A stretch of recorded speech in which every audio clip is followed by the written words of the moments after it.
Hai, gue Rangga, dan di video sebelumnya gue sempat mention kalau sekarang tuh lagi trendingnya keyboard yang ukurannya 60 sampai 65%. So, langsung aja ini dia Nowir N1 V2.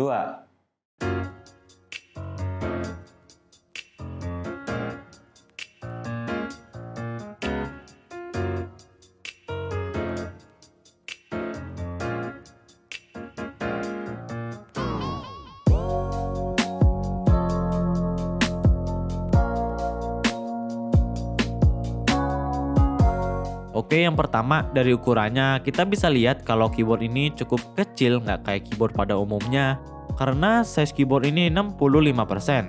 Atau dengan kata lain, keyboard ini cuma punya 68 keycap saja.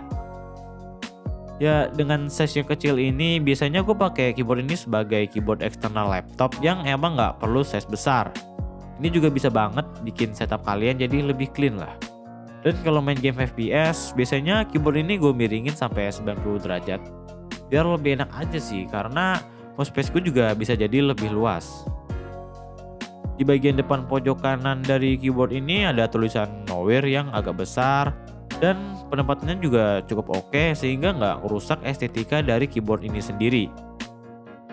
Di baliknya nggak ada height adjustment karena emang udah didesain agak miring ke atas dari sananya. Jadi dengan model desain kayak gini, gue rasa bikin fitur height adjustment jadi nggak terlalu penting pada keyboard ini. Dan personally gue sendiri termasuk salah satu orang yang emang nggak terlalu sering juga pakai fitur height adjustment yang biasanya ada di balik keyboard. Di sini gue suka sama model fontnya dan rata-rata font dengan model yang transparan gini bakal rada blur kalau pas RGB backlightnya tuh nyala.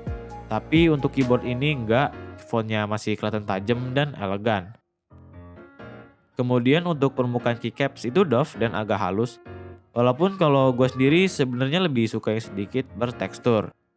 Terus ini juga kelihatan banget tombol arrow key sama escape-nya warnanya agak beda. Ya mungkin memang sengaja biar nggak terlalu flat aja. Dan untuk di bagian escape-nya ini juga ada icon Nowir.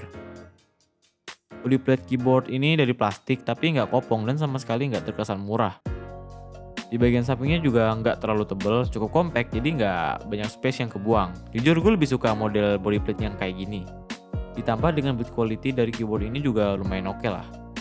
Selain itu di bagian belakang keyboard ini juga tertera tipe keyboard ini sendiri beserta serial numbernya. By the way untuk bobot keyboard ini juga agak berat. Ya tapi kalau soal berat sih mungkin karena faktor baterai juga sih.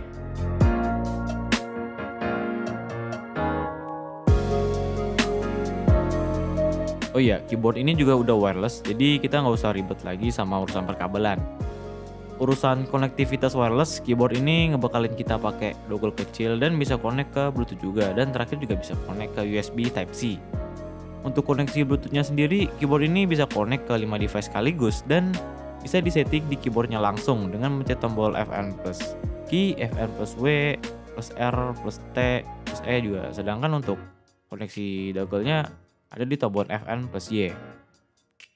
Pas gue nyoba main game dengan konektivitas wireless pakai dongle ini sama sekali nggak kerasa delay-nya. Bener-bener enak banget karena konektivitas wireless dari dongle ini udah 2,4 GHz. Jadi untuk fitur konektivitas wirelessnya ya menurut gue udah aman lah. Cuman jangan lupa untuk nyalain konektivitas wirelessnya melalui tombol on off yang ada di balik keyboardnya. RGB di keyboard ini juga bisa disetting langsung dari keyboardnya dengan Fn plus backspace untuk ganti warnanya, terus Fn backslash untuk ganti animasi RGB, dan setting brightness RGB-nya juga bisa diganti dengan Fn plus tombol di pojok kanan atas. Untuk speed animasinya bisa diganti dengan Fn plus page up dan Fn plus page down. Jadi untuk kebutuhan software buat setting fitur RGB ini menurut gue juga jadi nggak terlalu penting pada keyboard yang satu ini. Karena udah bisa kalian lakuin secara langsung melalui tombol tadi. Untuk masalah baterai, keyboard ini punya power 1450 mAh dan bisa tahan sampai 73 jam di posisi on. Tapi ya itu tetap tergantung ke porsi pemakaian juga sih. Lalu untuk isi ulang daya baterai dari keyboard ini bisa pakai kabel Type-C dengan portnya yang terletak di bagian tengah. Ngomongin port USB, jujur gue pribadi lebih prefer yang posisinya di bagian pinggir ya, walaupun sebenarnya nggak ngaruh-ngaruh juga sama performa karena basically itu balik ke preferensi kalian masing-masing aja sih.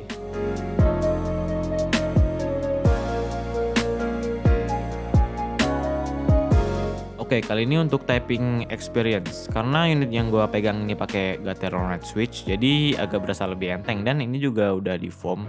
Jadi nggak terlalu bergema dan gue suka. Pilihan switch untuk keyboard ini ada Gateron Red, Brown, dan Yellow. By the way, kalau biasanya keyboard lain ada yang suka nyediain pilihan untuk blue switch, sayangnya untuk Nowhere N1 Video ini sama sekali nggak ada. Tapi kalau kalian lagi kangen ya sama suara-suara klikinya dari blue switch yang lumayan khas, kalian bisa langsung ganti atau custom aja untuk switchnya karena Nowhere N1 Video ini udah hot swap. Jadi pastinya bakal lebih gampang dan mempermudah kalian untuk bisa ganti-ganti switchnya setiap hari, setiap bulan, dan setiap tahun. Dan untuk typing feel dari Gateron Switch yang gue dapat ini ya kurang lebih kayak gini.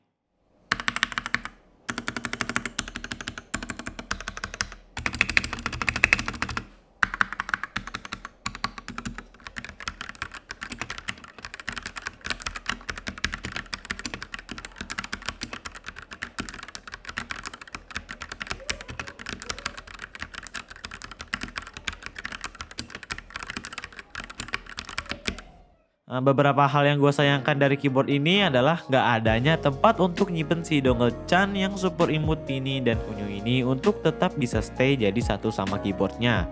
Jadi pastikan kalian selalu nyimpen si dongle Chan ini di tempat yang selalu kelihatan mata. Terus di bagian spacebar gue ngerasa stabilizernya ini agak sedikit lebih rattle ketimbang stabilizer di bagian lainnya.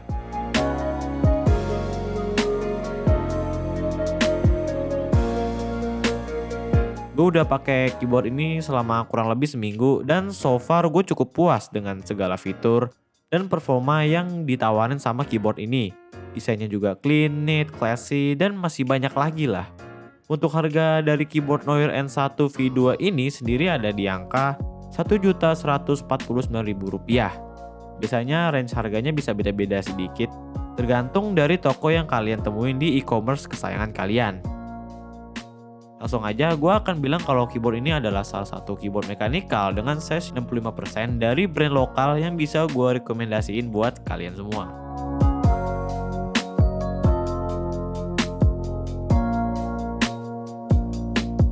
Oke, itu dia review gua buat keyboard Nowhere N1 V2 ini.